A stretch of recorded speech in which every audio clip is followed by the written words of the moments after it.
네, 반갑습니다. 구독자님들. 자, 이번 주도 한 주가 마무리되었습니다. 금요일인데요.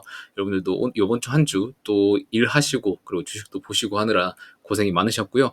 자, 오늘도 포스코홀딩스에 대해서 이야기들을 몇 개 해드리고자 영상을 또 켰습니다. 자, 오늘 같은 경우에는 여러분들이 지금 시장에서 반도체랑 2차 전지랑 어떤 거를 볼까라고 생각을 하신 분들께 지금은 반도체보다는 이차전지를 좀 더 중심적으로 봐야 된다는 그런 내용을 말씀드리기 위해서 영상을 켰으니까 오늘도 구독과 좋아요는 한 번씩만 눌러주시고 영상 시청해주시면 너무 감사드리겠습니다. 자, 오늘 바로 본론으로 들어가도록 하겠습니다. 오늘 또 자료를 좀 준비해왔는데 일단 포스코홀딩스의 최근 주가 상승 흐름이 좋았었던 이유에 대해서 조금 체크하고 갈게요. 자, 최근 상승 흐름 같은 경우에는 자, 기존 호재는 뭐가 있었죠?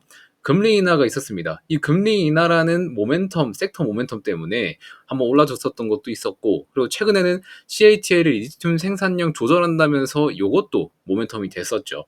자, 그래서 기존에는 2차전지 쪽으로의 호재만 있었어요. 자, 포스코홀딩스가 2차전지도 하지만은 이제 철강 쪽도 한다고 말씀을 드렸잖아요. 그래서 이러한 철강 쪽의 모멘텀은 약간 좀 부족한 상황이었는데 2차전지라는 그 금리 인하와 이제 CATL 리튬 생산량 조절 모멘텀이 생겼다가 이제 철강 쪽으로는 중국 모멘텀이 좀 붙어주고 있는 상태죠. 자, 이틀 전부터 이제 중국이 국가 부양책으로 190조 원 풀겠다고 하면서 이제 기존에 중국이 국가 부양책을 올리면은 이제 철강이나 화장품이나 여행이나 그런 것들이 좀 모멘텀이 붙고 있었습니다. 그래서 최근에는 또 구리 가격이라든지 이런 것들이 올라가면서 중국의 영향을 좀 많이 받고 있죠. 자, 그런데 이런 철강 쪽도 이제 모멘텀을 좀 받고 있기 때문에 2차 전지뿐만 아니라 철강 쪽으로도 좋은 모습을 보여주고 있었기 때문에 최근에 좀 주가가 좋았던 모습을 보여줬었습니다. 자, 그리고 이 두 개에 대한 모멘텀도 있지만 이제 기술적으로 주가의 이런 기술적인 단기 바닥권 인식도 좀 한몫을 해줬었어요. 자, 지금 주가 흐름 보시면 사실 이때까지는 우리가 이제 2차 전지에 대한 그런 사업들이 가시화되는 시점에서 그러한 추가 이익, 영업이익 같은 것들을 다 땡겨온 주가라고 보시면 되는 거고, 사실 적정 주가를 논하기는 뭐 사람마다 의견이 다 갈리긴 하지만 이 구간은 과거에서도 오버슈팅 구간이라고 말씀을 한번 드린 바가 있었죠. 그래서 어느 정도 이제 리튬과 철강의 그런 모멘텀이 반영됐었던 주가 자체는 한 이 정도 구간이 되고 있습니다. 자, 그래서 과거에 이제 거래 대금이 한번 바짝 붙어주면서 뚫어 올렸었던 이 구간이 2차 전지가 이제 본격적인 가치로 반영이 되었던 주가 박스권이라고 생각을 하시면 될 것 같아요. 자, 그런데 그럼 이 부분에는 철강에 대한 모멘텀만 부각이 되어 있었던 가격이었던 거고, 이 윗구간에서는 이제 철강 플러스 2차 전지에 대한 모멘텀도 같이 부각되어 있는 가격이었던 겁니다. 자, 근데 최근 언더 슈팅이 한번 나와줬었던 적이 있죠. 사실 35만원 밑으로는 주가가 하락하면은 안 된다고 봅니다. 저는 개인적으로 포스코홀딩스 같은 경우에는. 왜냐면 이 밑에는 가치에 대한 반영이 저하가 되어 있었던 부분이라고 생각되기 때문에 사실 35만원 이상부터 놀아줘야 된다는 주가 흐름을 좀 저는 생각을 하고 있습니다. 자, 그래서 지금 35만원 위에서는 좀 적극적으로 주식을 보유하고 있을 만한 구간이라는 거 말씀을 드리고, 사실 지금 가치적으로 봤을 때는 사실 포스코홀딩스도 이 구간 자체도 아직 저평가 구간이라고 생각이 좀 됩니다. 자, 그래서 지금 한 50만 원까지는 올라갈 수 있지 않을까라고 이제 다른 증권가에서도 예측을 하고 있죠. 자, 그래서 지금 포스코홀딩스의 그런 기술적인 가치 부분도 지금은 좀 저평가 상태인 거다라고 좀 봐주시면 될 것 같습니다. 자, 그리고 원자재 가격, 이제 리튬 가격, 그리고 철강에 대한 가격 같은 경우에도 바닥권 인식이 같이 들어왔습니다. 자, 이것 때문에 이제 추가적인 상승 흐름이 나타날 수 있다라고 보는 관점을 가지고 있습니다. 자, 그래서 지금 여러분들이 반도체 말고 이차전지를 좀 더 중심적으로 봐야 되는 이유에 대해서 설명을 좀 드릴 건데, 자, 우선 반도체부터 좀 보면 사실 반도체는 지난 1년 반 동안 주가 흐름은 우상향을 했다가 최근에 좀 꺾이기 시작했었죠. 자, 그런데 이런 꺾이는 것들도 사실 반도체에 대한 우려, 이제 성장 퍼포먼스에 대한 그런 꺾임에 대한 우려가 나타나기 때문이에요. 자, 오늘 나온 기사인데 삼성전자 같은 경우에도 이제 파운드리 생산 라인이 줄줄이 셧다운이 되고 있다고 합니다. 설비 투자도 좀 보류를 하고 있다고 해요. 자, 그리고 마이크론이 실적이 어제 나왔었는데 마이크론이 호실적이 나왔지만 이제 PC랑 모바일 메모리 수요는 좀 부진할 것이다라는 우려가 시장에서 계속 나오고 있습니다. 이런 우려들이 쌓이고 해서 주가를 흘러내리게 하는 거거든요. 그래서 반도체는 최근까지는 주가가 좋았었는데 단기간에 이제 급락이 이어지고 있는 장세에서 사실 이제 미래에 대한 수익성은 주가에서 다 반영을 하지 않았나. 그리고 앞으로는 또 이제 다운 사이클에 대한 그러한 것들을 주가에 반영할 시기가 슬슬 오지 않을까라는 생각을 좀 가지고 있습니다. 자, 그럼 반면에 이제 전기차에 대한 것들은 기대가 커져가고 있죠. NH투자증권에서도 이제 LG에너지솔루션 같은 경우에는 주가가 떨어지면 적극적으로 매수 기회로 삼아야 된다라는 말도 했었고, 중국에서는 이제 테슬라 차량이 최고 분기 실적을 기대하고 있다고 합니다. 자, 그리고 2차전지 같은 경우에도 이제 미국 전기차 실적 회복에 반등이 나올지 지속 여부 체크를 해라라고 이제 뉴스도 계속해서 나오고 있습니다. 자, 이렇게 보시면은 반도체보다 2차전지에 대한 그런 이슈, 좋은 이슈들이 더 많습니다. 그리고 최근에는 이제 2차전지에 대한 목표 주가 상향 보고서도 계속해서 나오고 있고요. 이제 반도체 같은 경우에서는 이제 모건 스탠리 쪽에서 이제 하향 보고서도 냈기 때문에 작년과 약간 좀 반대되는 모습을 보여주고 있다. 이제 다시 2차전지 쪽으로 수급이 들어올 수 있는 타이밍이 슬슬 오고 있다라고 좀 보고 있습니다. 자, 그래서 지금 2차전지를 투자하실 때 이제 이러한 반등이 올 거라고 생각을 하고 있잖아요. 자, 그럼 이런 반등에 이런 확실한 추세 전환 시그널은 무엇이 있냐를 좀 살펴보셔야 되는데, 자, 일단 제가 항상 말씀드리는 거 224일 장기 이평선 상향 돌파를 우선 해줘야 됩니다. 확실한 추세 전환은 이 장기 이평선을 상향 돌파할 때부터 나옵니다. 자, LG엔솔 같은 경우에 배터리 셀 기업에 있는 LG엔솔 같은 경우에는 상향 돌파를 해줬어요. 그래서 긍정적인 좀 우상향이 지금도 좀 나와주고 있는 모습을 보여주고 있는데, 이제 소재 쪽에서는 포스코홀딩스 같은 경우에는 아직 121선밖에 통과를 못 해줬습니다. 이제 요 위에 있는 핑크색 이거 보이시죠? 이게 224일 이평선인데 요 위를 상향 돌파해줘야 조금 더 안정적인 추세 전환 흐름으로 볼 수 있을 것 같아요. 자, 그리고 돌파한 이후에, 돌파만 하면 다 되는 게 아닙니다.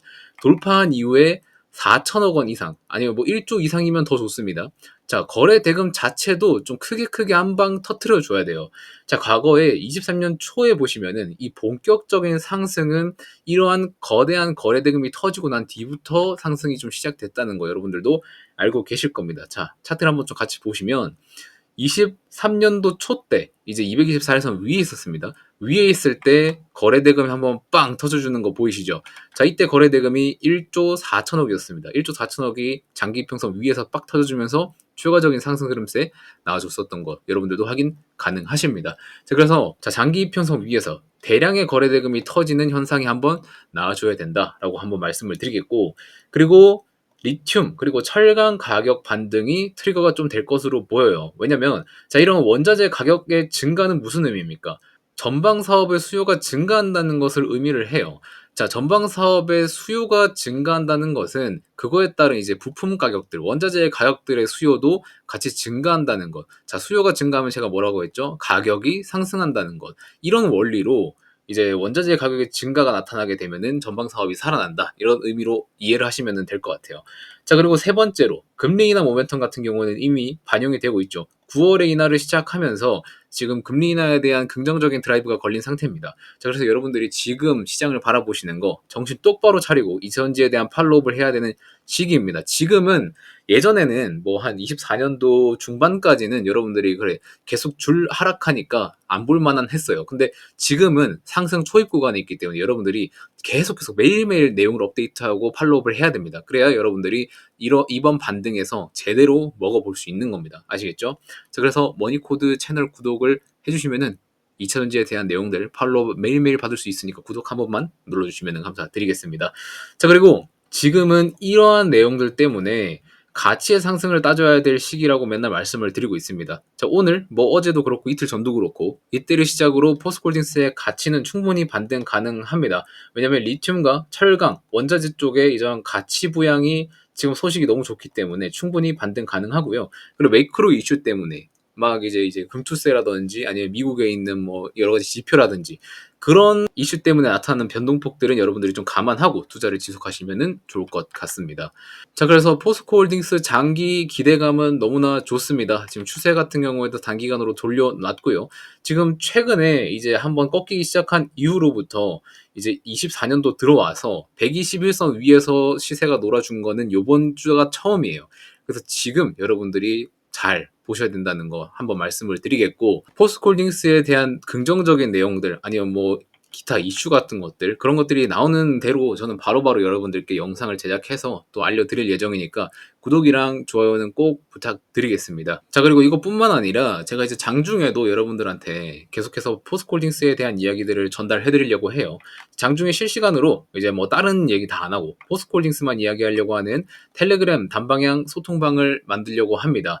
자, 참여 인원이 꽤 많아서 인원 제한을 좀 뒀고요. 지금은 한 10자리 정도 남은 상태니까 관심 있으신 분들은 아래 번호로 적극적인 신청 부탁드리겠고요. 지금 오직 머니코드 구독자님들께만 한정으로 제공을 드리는 거기 때문에 한 2달 정도만 무료 운영을 하려고 합니다. 그래서 구독은 반드시 누르고 참여하셔야 된다는 거 꼭 기억해 주시기 바라겠고요.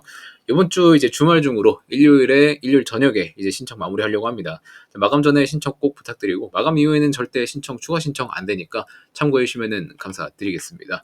자, 그래서 어떤 식으로 이제 진행이 될 거냐면, 이제 오늘 날짜로 좀 브리핑을 작성을 해봤는데, 오늘 아침에 이제 장 개장하기 전에 8시 반에는 전일 미국장은 약간 좀 봉합권으로 마감을 했었어요. 그래서 변동폭은 별로 그렇게 크지는 않았고, 오늘 특별한 이슈들이 딱히 없기 때문에 무난한 주가 흐름을 좀 기대하면서 이제 보유자분들은 계속해서 홀딩을 하시면 좋을 것 같다라고 좀 브리핑을 드렸었고, 그리고 9시 20분에 이제 장초에 포스코홀딩스가 갭 상승으로 시작을 했었는데 한번 차익 실현 매물이 나오면서 좀 음전을 한번 했었던 타임이 있었습니다. 자, 그런데 이 타임 이후에 좀 빨리 말아올리는 모습이 좀 인상적이었다고 말씀을 드렸고요. 보유자는 계속해서 홀딩을 하되 중기 이평선, 자 121선을 이탈하는지 이거에 대한 여부는 체크하면서 여러분들이 대응을 중요시하면 될 것 같다라고 한번 브리핑을 드렸습니다. 자, 그리고 오늘 금요일 장마감 이후에 또 평소보다 특별할 것 없는 시장 마감을 좀 해줬고, 이제 금요일 시장 같은 경우에는 이제 오후에 거래대금 힘이 좀 많이 빠집니다. 자, 그런 와중에도 포스코홀딩스는 1%가량 상승 마감으로 밑꼬리를 달면서 이제 양호한 흐름으로 마감을 해줬다. 그래서 보유자는 지속 홀딩 가능한 부분이고, 그리고 만약에 지금 가지고 계신 분들 중에 추가 매수 희망하시는 분들은 지금부터는 좀 분할 매수 가능한 구간임을 좀 참고해 주시면 좋을 것 같다라고 브리핑을 드렸습니다. 그래서 오늘 같은 경우에도 보시면은 이제 밑꼬리를 잘 달아 올리면서 추가적인 상승이 나와줬었고요. 그리고 수급 같은 경우에도 지금 기관계가 10일 연속 매수를 하고 있는데, 이렇게 연속적으로 오랜 기간 동안 강하게 매수하는 모습은 굉장히 오랜만에 봅니다. 자, 그래서 기관계 같은 경우에도 지금 단기 바닥권 그리고 업황의 인식 같은 것들도 턴어라운드 해준 시기다 보니까 이렇게 밑에서 공격적으로 매수를 해주고 있는 거 아닌가라고 생각이 들고 있습니다. 그래서 제가 말씀드리는 거는 항상 여러분들이 이제 주식을 하실 때 이러한 거대 매수 주체 등에 올라타라고 항상 말씀을 드리고 있습니다. 결국 이 개인보다 돈이 더 많은 거는 외국인과 기관 투자자들이기 때문에 이러한 주체들이 매수를 할 때 여러분들도 같이 동참을 하셔야 된다는 거 꼭 말씀드리면서 이번 영상은 마무리해 보도록 하려고 합니다. 자, 일단 포스코홀딩스 장중에 실시간 대응 서비스 받아보고 계신 분들이 계시다면 밑에 번호로 연락 주시면은 제가 순차적으로 안내 드릴 예정이고요. 그리고 저희가 이제 머니코드 무료 텔레그램을 오픈을 했습니다. 자, 머니코드 무료 텔레그램에서는 이제 장중에 나오는 다양한 이슈들, 뭐 2차 전지뿐만 아니라 뭐 반도체라든지 조선이라든지 화장품이라든지 뭐 이러한 것들을 다양하게 좀 이슈를 다뤄드릴 예정이고, 개별 종목의 중요 공시 해석, 뭐 이제 여러분들이 중요하게 봐야 되는 기업에 대한 공시 같은 것들이 나오면 그 공시를 어떻게 해석해야 되는지에 대한 내용도 한번 풀어드릴 예정이고, 그리고 시장지수 흐름에 대한 이야기, 그리고 시장지수가 왜 변동폭이 나오는지에 대한 이러한 해석들, 이런 것들도 같이 제공드리는 방이 또 따로 있습니다. 자, 그래서 이러한 방에 대한 정보가 필요하신 분들은 아래 번호로 머니코드라고 4글자 보내주시면은 제가 순차적으로 또 안내 드리도록 하겠습니다. 자, 그럼 이번 영상은 여기까지 마무리하도록 하겠고요. 저는 다음 주에 또 좋은 영상, 좋은 내용들로 여러분들께 찾아오도록 하겠습니다. 고맙습니다.